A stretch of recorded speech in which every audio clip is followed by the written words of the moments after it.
might not say my age, but when you look at me, I'm not young. And the first part of my intervention, I was already talking about at 60, what a normal human being should be doing, counting stories to his own grandchildren. My own children, maybe very soon they will start getting married. So it's about 8 generations that have been frustrated, hearing the same story. Then the following day, I went on the field to rather see whether these young people actually grip the message that Mr. Bia sent to them the previous night. And what did I see?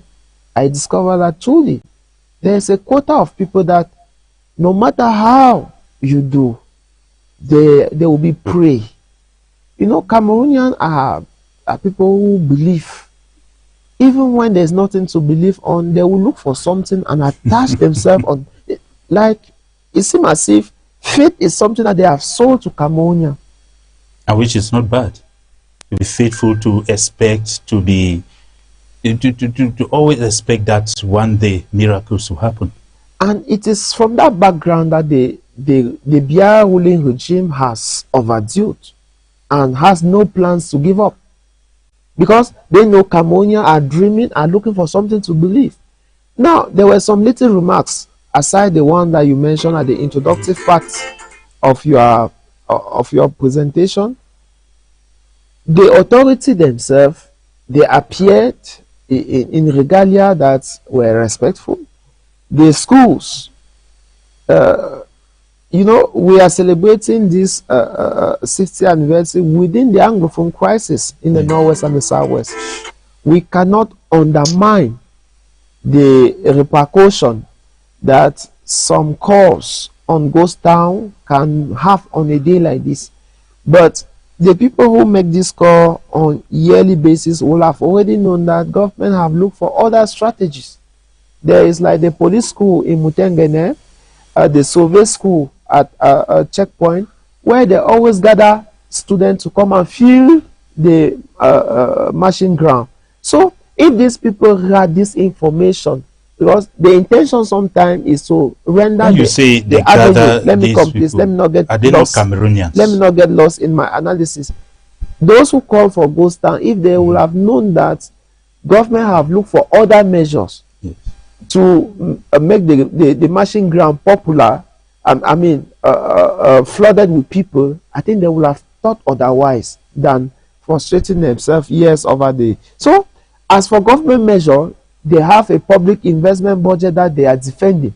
So everything that is transpiring there, the food that they will gather after and eat, the little per diem that they are paying people to march under political parties and others, all those things are inscribed under the public investment budget. So nothing is created there. The local administrative authorities are trying to defend a budget. Then the true victims now are the people.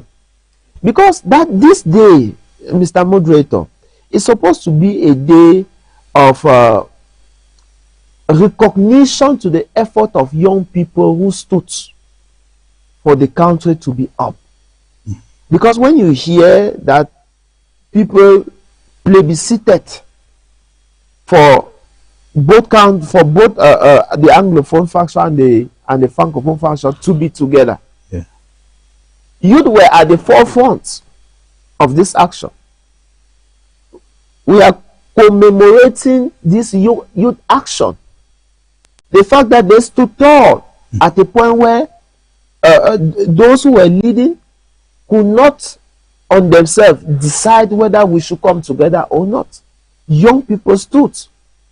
Over the years, young people have manned offices in this country that have delivered tremendous results, including Mr. Bia himself, who came to office at 27. Okay, now let us focus on this youth day as I'm talking about.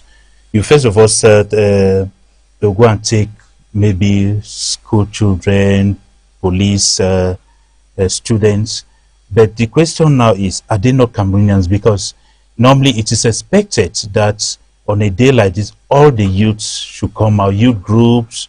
Even if you are in what school, the police school, if you are youth, you should participate on that day, wherever. I don't know your take about For those who have lived in Boya between 2005 and 2025, that's a space of about 20 years. Understand that there is between the way the march pass has been passing since after 2017 and before 2017. That's just the measure I wanted to bring out. That before 2017, it was automatic. Like, people knew that just like during the Mount Cameroon Race of Hope, that they will leave their house, come and start at the grandstand with their children, so that they live that euphoria. But we thank God things are coming back to normal. You get it. I don't know why you are rushing. Okay. So that is what we used to obtain. It's something that's supposed to be natural, okay, automatic. And before that day, you have a trade fair. The whole of Moliko environment, student environment, was trade fair. Yeah. That culture is coming back, because yes, if you one go, is ongoing. yes, now. If you go, that culture, it's a culture that has been there. Okay. But since one short memory, we might think that is just happening overnight. No. So they have to build into the people culture to prepare them to that day. The celebration have to be, because we are commemorating, okay, braveness. So you are thinking that it should be a week of hope activities. Okay. I'm building hope. Okay. But after 2017, when the people of the Northwest and the Southwest said that we are no more comfortable in this union, now the solution were not granted, but the time now, they have used the time to window dress. Okay, I'll come back to you. When you say the Northwesterners are resting, decided that they are not comfortable in the union, I don't know if it's should we say two people or okay. I'll come back to you. Let me also bring we are looking at the celebration and maybe you watched it or you were present, and let me first of all have maybe an overview of what took place before we get into the program. Well, Mr. Williams, Youth Day, it is part of our civil responsibility. In this context, it is very normal, right from when it was voted and acted into law, that on these days youth has to come out and demonstrate their youthful exuberance.